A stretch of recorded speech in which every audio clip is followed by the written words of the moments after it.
Bees Bulletin hits the north. I'm Stuart Hughes with a bonus Bees Bulletin. And it's not very often we have a Bees Bulletin on a Friday or before a match, but poor old Mark Burridge is sitting in the car on the road to Blackburn all on his own. And I thought, if for no other reason, we could at least keep him company for a bit of time while he's driving his way all the way up to Ewood Park. And have a look at the sat-nav, Mark. Where exactly are you now? I'm about 10 minutes from West Brom's ground, so make good time. And what's the ETA? According to your BMW 5 Series, I'm sure your driver will be able to tell you exactly when you will be arriving at Ewood Park. So when do you arrive? I honestly don't have the sat-nav on because I know where I'm going, but I thought as long as I'm there by 5 o'clock, I'll be happy. You get there for 5, and if a couple of recent gremlins or anything to do by, we should hear you on air at about 8:05 this evening. Hopefully 7:30. Audio tonight, so we'll go on a little bit earlier. And we've got Ben Burgess with us, who's a brilliant summariser, and really looking forward to Ben joining us again. And he's certainly due a victory. We don't normally play well when Ben's with us, but tonight I'm sure it's going to be different. The I Follow Northern correspondent Ben Burgess back in the saddle, so it'll be good to hear him this evening, and probably a lot of Bees fans will be doing the same as I am, which is sitting in front of Sky on the telly with the sound down and being frustrated at that always slight lag between you and Sky and the image. I've never quite sorted that one out. And the added problem that I have, Mark, when we have evenings like today where the game's on Sky is I'm listening to you, I'm watching Sky, and I usually end up getting a notification from my preferred betting partner first of all. So I don't know. The excitement of the game is completely destroyed at every level. I haven't quite worked out how to work that one out. But we will be listening to you and watching the pictures courtesy of our friends from Osterley. So Thomas Frank talking yesterday, saying he doesn't mind whether the game's on Friday night, Saturday morning, Saturday lunchtime, Sunday afternoon. What about you? Are you a Friday evening game man? It's pretty rare. I can't think of the last time we were playing in front of the cameras on a Friday night away on such a long journey. So it's a little bit different, but as long as I don't catch too much traffic in the next hour or so, it won't really make too much difference. These longer journeys just have to be done. It's a shame this season because obviously the EFL regulations, they do ask you to travel separately. So it's not a lot of fun on the journeys, but it's a bit shorter when you come back with the 3 points. Yeah, and were it not for Charles, your trusty driver, you'd be having to turn around and drive all the way back afterwards. You can't even stay in a hotel overnight, I assume, at the moment. No, I'd rather get back. I've got my COVID jab tomorrow morning at 10 o'clock. 10 o'clock? I thought they'd done the over 80s weeks ago. You're obviously a bit further down the queue. They had to delay me a bit. So it's going to be straight down from Ewood Park, 3 points in the pocket, and a jab in the arm. Hopefully, and let's hope there's not 2 bits of pain this weekend, because that would be too much to bear. 3 points and the whole weekend goes a lot better, doesn't it? On paper, at least, it shouldn't be. At least you may get. There's nothing much we can do about the little bit of pain you may encounter at 10 o'clock tomorrow morning. But as for 7:45 this evening, we shouldn't be looking forward to too much pain because Rovers have been having an absolute shocker of late. Well, they only got 1 point in February, and they're always a strange side, Rovers. I think they're one of the most difficult sides to beat in the division. We tend to seem to struggle against them. Yet they were around the playoffs, but they've had such a bad run. They've had a bit of an injury crisis. Armstrong, we're expected to be out tonight, so it'll be an interesting game. But of course, we come into it fresh, and I think that might make the difference this evening. And that freshness, I thought, was very noticeable at Thomas Frank's news conference yesterday. Listening to him, I seem to spend more time on an average week listening to Thomas Frank than I do listening to my own family, just because there's so many games at the moment. And I had noticed in recent weeks, unsurprisingly, the effervescent Thomas Frank did seem to have a little bit of weariness about him. But listening to him yesterday, I did feel that little bit of spring back in his step. Even if the tone of his voice and the tone of his body language is anything to go by, I think that week off has done him and hopefully the boys a bit of good. Yeah, it's interesting you should say that, Stuart, because one thing I noticed, and you would see a lot more of it with the interviews firsthand, is he was looking a little bit fatigued. I know I was watching him pitch side of the Coventry game with the team. Looked very flat that day. He looked very frustrated, particularly when Rico Henry got injured as well. And I think we've seen it in a lot of teams this year. When you're having a good run as we did, you don't feel the fatigue quite so much. But as soon as that stopped, then it's going to come. And these games come in thick and fast. You've even heard Roberts of Swansea talking about his team looking tired at the moment, but they're still picking up points here and there. We haven't done in the last few games, but no, we're going to be getting players back. Christian Norgard, as we know, he's back now, and whether he starts tonight or not, I don't know. But that's a real bonus. We're going to have Pontus back soon, and Josh De Silva will be back in a few weeks as well. So we traditionally finish the season stronger, and we've now got the opportunity. We've had a little mini break. It could work in our favour.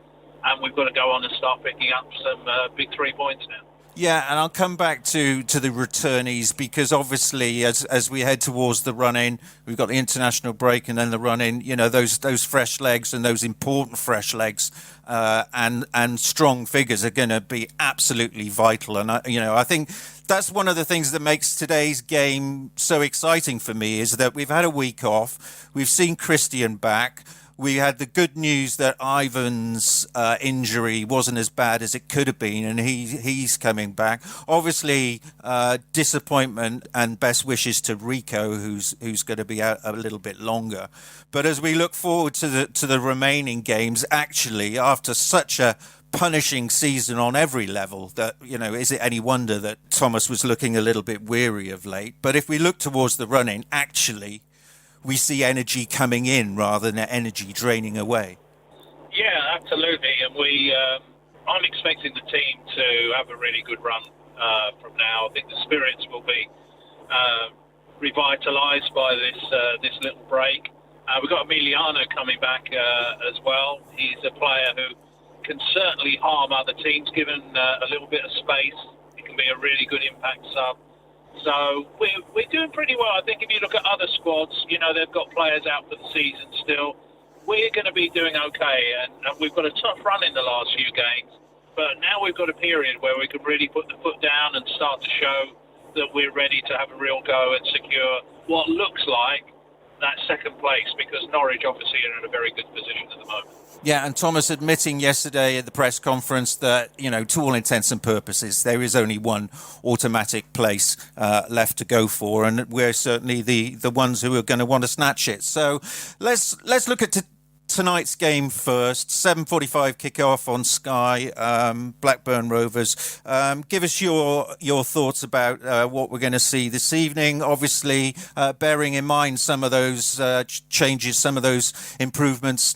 Christian coming back. Ivan maybe not to full fitness. Brian proving his goal scoring ability and that confidence boost he got a week or so ago. So what are your thoughts about this evening? Well, I think we'll have a bit more energy than we showed in the second half against Norwich. I thought the first half we played fairly well, and so we certainly had the best of the game until they scored. I was looking forward to a good second half. We never really got going until the last 5 minutes, and on another day we could have got a late penalty and got out of there with a very fortuitous point. But I feel we'll start fast tonight. I mean, Blackburn, together with Bournemouth, probably the best team we've seen in the first half an hour down at Lionel Road this season. They'll probably have Harvey Elliott back tonight. Joe Rothwell, who scored that excellent opener down in the game at Lionel Road, he will probably be back in. Amari Bell will be back, so they'll make a few changes from the week. They've been dominating a lot of games this season, Blackburn, but they haven't converted well. Without Armstrong, they haven't been putting the chances away, and they've had a lot of problems at centre-back. Wharton went off in the game at the Community Stadium early in the season. He hasn't played since. Danny Ayala's been out, so they've had problems at the centre-back position. I think Ivan Toney's going to have a very, very big game tonight, Stuart.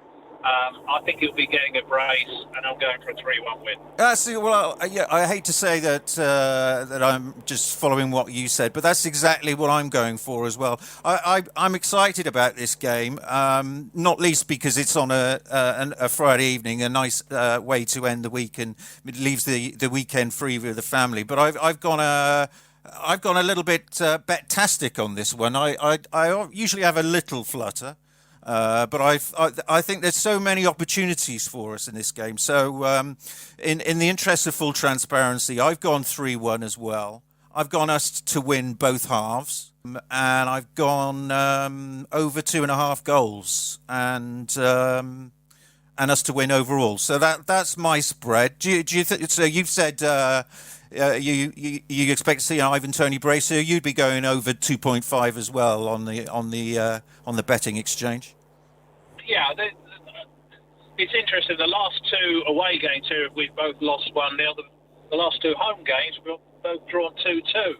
And remember the season before that, we had the 5-2, which was that lovely day when we had all the children involved, the community day. That was absolutely brilliant. So the games at home are normally high scoring. Away from home, they haven't been. But I remember the first year in the Championship, did the game with Ben here, we won 3-2, and that wonderful goal from Potter. That was a brilliant win, a really important one, because we'd lost at home on the Saturday against Cardiff, and we really thought that had damaged our playoff hopes. But we bounced back with a big 3 points. So I'm hoping we'll do that tonight. Sets us up for the game at Derby on Tuesday. Another one where we really need to sort of put our foot down and make a statement to these other teams. They've been on good runs. Watford have been eking out these 1-0 victories here, there. It's all about getting the points, obviously, at the moment. Swansea, we know, have been fortuitous, have been much talked about. They're still there and about. So some of the other teams might think of still picking up the wins, have been on good runs themselves. But it looks like 3 teams will want that 1 second place now for us. But there's no reason why Brentford haven't got as good a chance as the other two of getting it. But let's not get too cocky about tonight, because, of course, my big betting misery of this season was the first game of the season against Wycombe Wanderers, which I didn't see coming. So let's not count our chickens before they're hatched. Any possibilities, any snags that could be the flaw that will not only affect our betting cards, but will affect our promotion chances? What are you talking about tonight? Tonight. Or the rest of tonight's game? Well, at the moment, I know they're talking about it being a little bit wet and windy. At the moment, the weather's fine here, but what it'll be like up in the northwest a little bit later on, I don't know. I think we're at a time now. There's no excuses. We've had a little break. They've had a long trip down to London to play Millwall at the weekend, Blackburn, and they've had a game which they had the majority of possession in the week, but couldn't quite do enough to get the points. They will be stronger tonight than they will be on Tuesday, I think, with the changes they'll make. But I think we've got to try and come away from here at least with a good performance. Hopefully that will transmit to getting the 3 points. But it's about time we got back to winning ways on the road. And my feeling about this one is, obviously, we saw the tiredness, which we've already discussed, those 3 games that were kind of disappointing in different ways. Norwich, disappointing that we didn't respond as well as we could have and should have, but, it's Norwich, they're flying high, and I think we give the boys a pass on that one. But in my mind, if they can't be bang up for it tonight, then frankly, we might as well go home. We've had a break. It's Friday night on Sky Sports. Blackburn are not in the best of form. everything. If the stars are going to align at this time of the season for a game where we can't just come out absolutely flying and show what Brentford are all about, then it's tonight. Yeah, we've also got a very important charge here. It comes down to the different rounds of games. This was the equivalent game of Luton away last year, which we very surprisingly lost. So I'm expecting that to be totally reversed tonight. You get your blow in first with the other team. Swansea playing at Luton tomorrow, so we'll all be supporting the Hatters. Yep. And you get your blow in first, and you've done your job. You let them know you're still there. I do think Swansea will come unstuck a little bit before the end of the season. I may be completely wrong. I hope I'm not. But I ultimately think it will be between ourselves and Watford. And looking ahead to the end of the season, what's our last home game, Stuart? Watford. Thomas Frank said that it's going to go down to the last game of the season for the league as a whole, but certainly for us. Aren't we in the same position that we were in last year? And there'll be very few of us. I probably won't be there. I'm sure you'll be there, but God, if ever there was a game that needed 17,000 fans in there, but we shall worry about that down the line. The disappointment that what a massive game that's going to be, and an absolute stonker in a few weeks' time, and that'll keep our spirits high as we wait for spring to arrive, for COVID to disappear, and all the other things that we've had to deal with. So let's just briefly reflect. I don't want to go over old ground too much on the blip that was and its aftermath.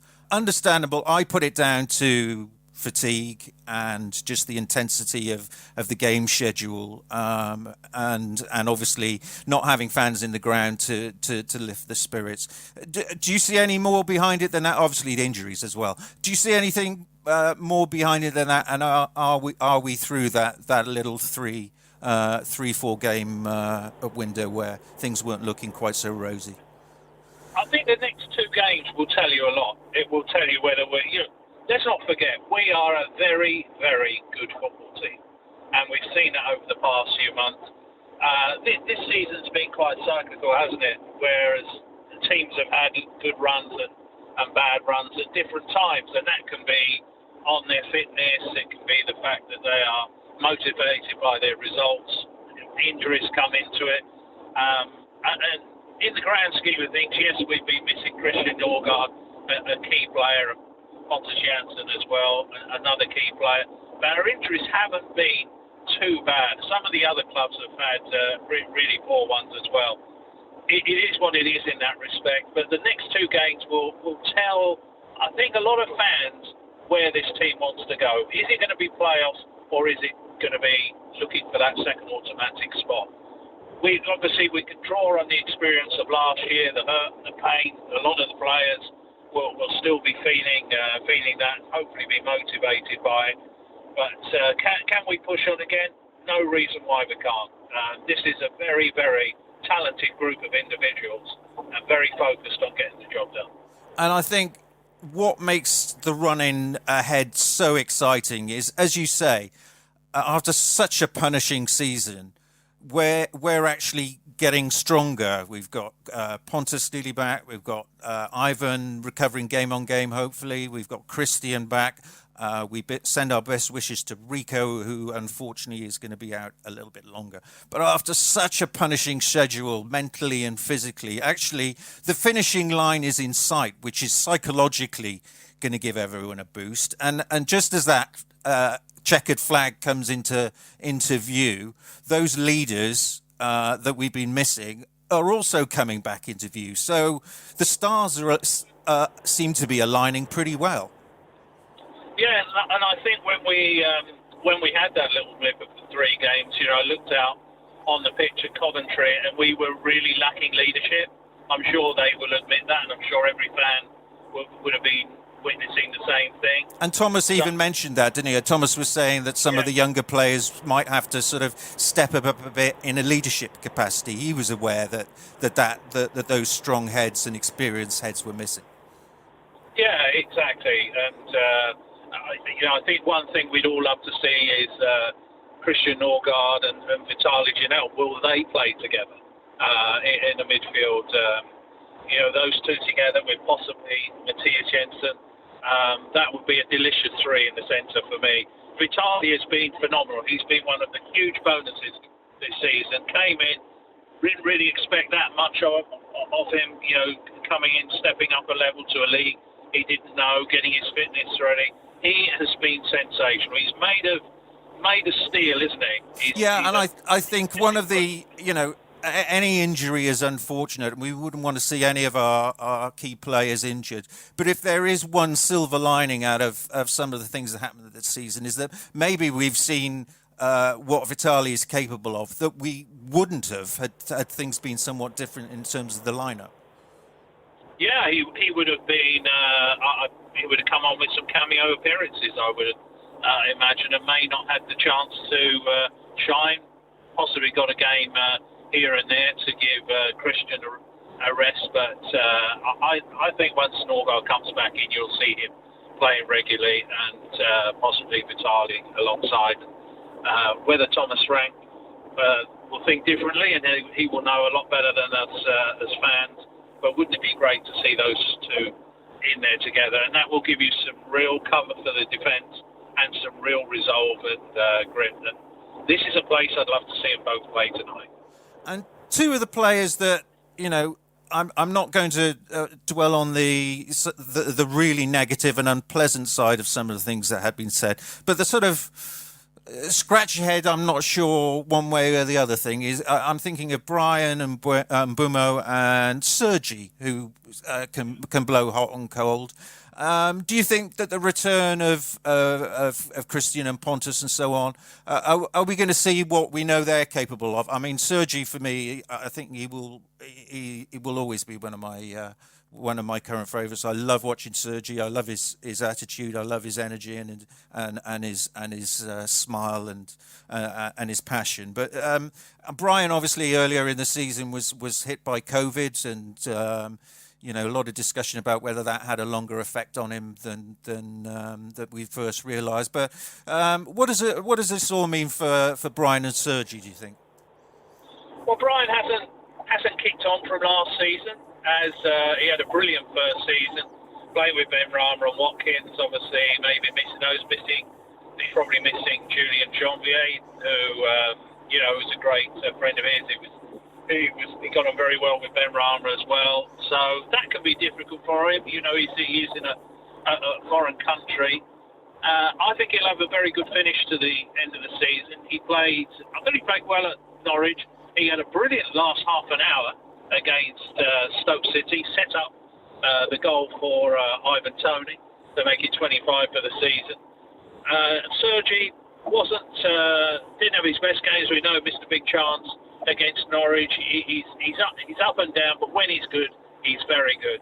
And he's the only player who's played all 34 games and been involved in every game, either as a start or as a sub. So he's an important part of this team, and both will play their part before the end of the season.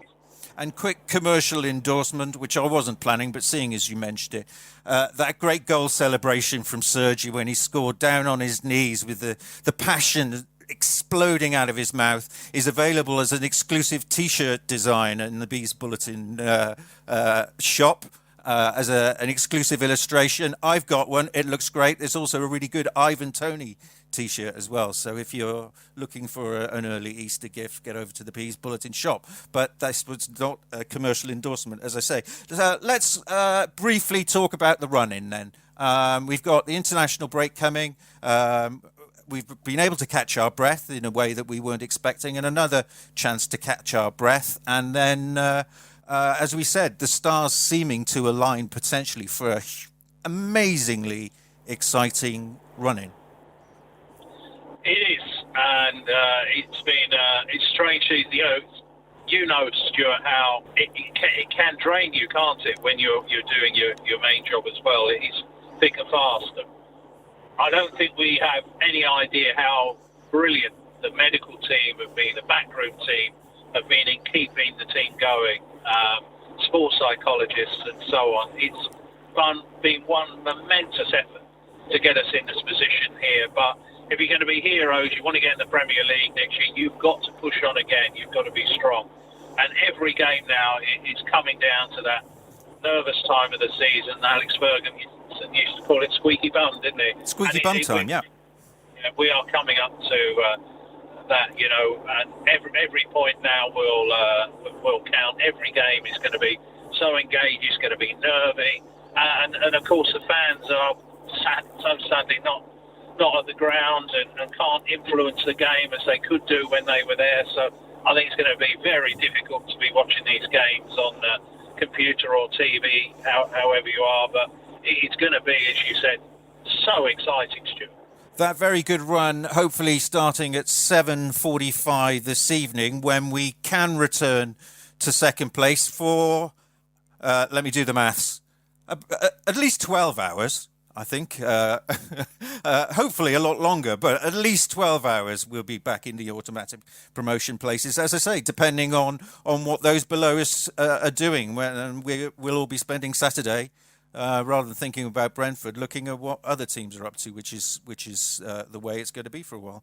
And then on to Derby. So another trip for you on Tuesday.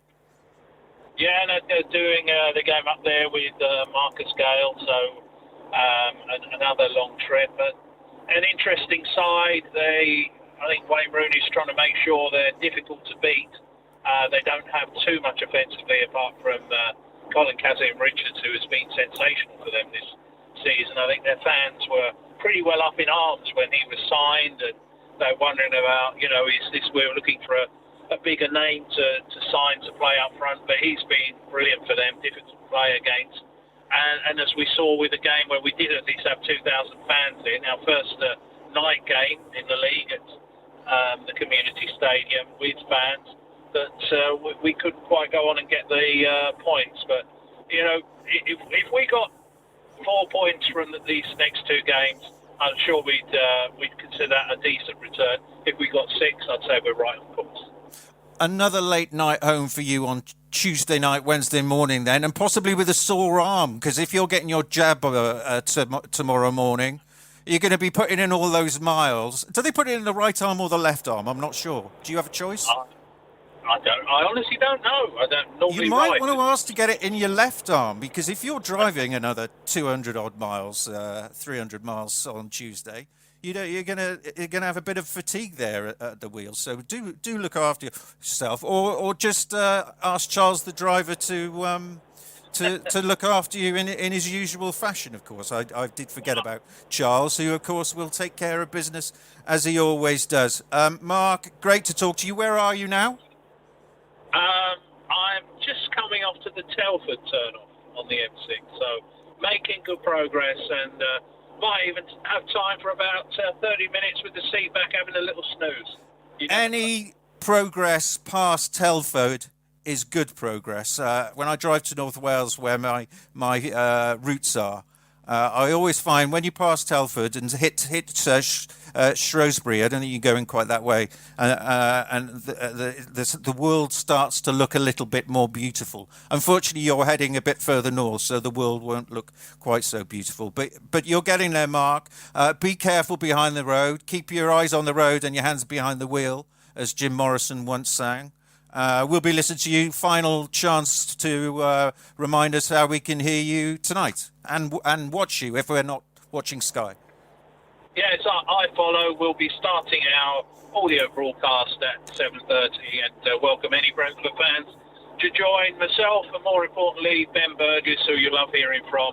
Ben, of course, was a very memorable season, the 2001-2002 season, when he was on loan, ironically, to us from Blackburn. But he'll be hoping to get one over. He writes for Brentford in the Matchday programme now. He's got a great affinity for the Bees, and he'll be certainly hoping we go on to get the points tonight. Mark Burridge in the wild and woolly north, Stuart Hughes in the civilised and cultured south, where I'll be watching the game tonight. But as ever, we'll be listening to Mark. And after the game, as you would expect, the Bees Bulletin podcast with all the action and reaction, which you can listen to wherever you get your podcasts from, through your smart speaker. And as I always say, you can get all the latest Brentford news first and fast Bees Bulletin on Facebook and Twitter. Mark, looking forward to this evening. Thanks for the chat. Drive safely and enjoy the match.